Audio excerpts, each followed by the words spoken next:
भगवान सच्चिदानंद जब कल्कि अवतार धारण करते हैं और दुष्टों का संहार करते हैं, उस समय से फिर सतयुग प्रारंभ होता है। जब सब डाकुओं का संहार हो चुकेगा, तब नगर की और देश की सारी प्रजा का हृदय पवित्रता से भर जाएगा, क्योंकि भगवान कल्कि के शरीर में लगे हुए अंगराग स्पर्श पाकर अत्यंत पवित्र हुई वायु उनका स्पर्श करेगी। भगवान की श्री विग्रह की दिव्य गंध संपूर्ण प्रजा के हृदय को निष्पाप कर देगी। उनके पवित्र हृदयों में सत्यमूर्ति भगवान वासुदेव विराजमान होंगे और फिर उनकी संतान पहले की भांति हृष्ट पुष्ट और बलवान होने लगेगी। प्रजा के नयन मनोहारी हरि ही धर्म के रक्षक और स्वामी हैं। वे ही भगवान जब कल्कि के रूप में अवतार ग्रहण करेंगे, उसी समय सतयुग का प्रारंभ हो जाएगा और प्रजा की संतान परंपरा स्वयं ही सतोगुण से युक्त हो जाएगी। जिस समय चंद्रमा, सूर्य और बृहस्पति एक ही समय एक ही साथ पुष्य नक्षत्र के प्रथम पल में प्रवेश करते हैं, एक राशि पर आते हैं, उसी समय सतयुग का प्रारंभ होता है।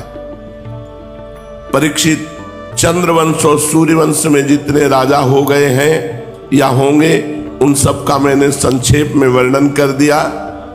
तुम्हारे जन्म से लेकर राजा नंद के अभिषेक तक 1115 वर्ष का समय लगेगा।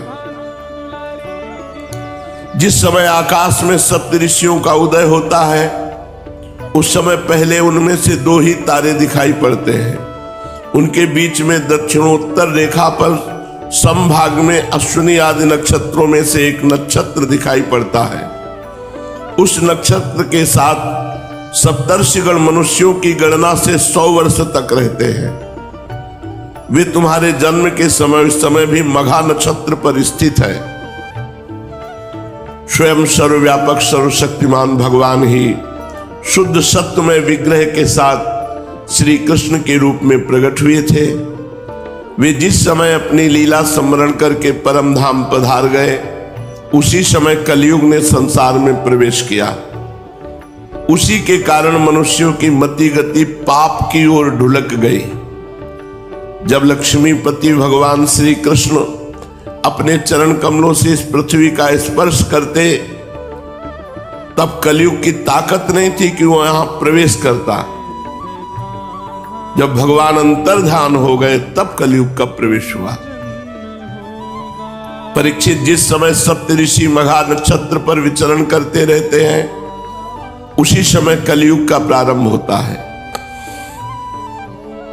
कलयुग की आयु देवताओं के वर्ष गणना से 1200 वर्षों की और मनुष्यों के गणना के अनुसार 4,32,000 वर्ष की। जिस समय सप्तऋषि मघा से चलकर पूर्वाषाढ़ा नक्षत्र में जा चुके होंगे, उस समय राजा नंद का राज्य रहेगा। तभी से कलयुग की वृद्धि शुरू होगी। पुरातत्ववेत्ता ऐतिहासिक विद्वानों का कहना है कि जिस दिन भगवान श्री कृष्ण ने अपने परम धाम को प्रयाण किया, उसी दिन उसी समय कलयुग का प्रारंभ हो गया। परीक्षित, जब देवताओं की वर्ष गणना के अनुसार 1000 वर्ष बीत चुकेंगे, तब कलयुग के अंतिम दिनों में फिर से कल्कि भगवान की कृपा से मनुष्यों के मन में सात्विकता का संचार होगा। लोग अपने वास्तविक स्वरूप को जान सकेंगे और तभी से सतयुग प्रारंभ भी होगा।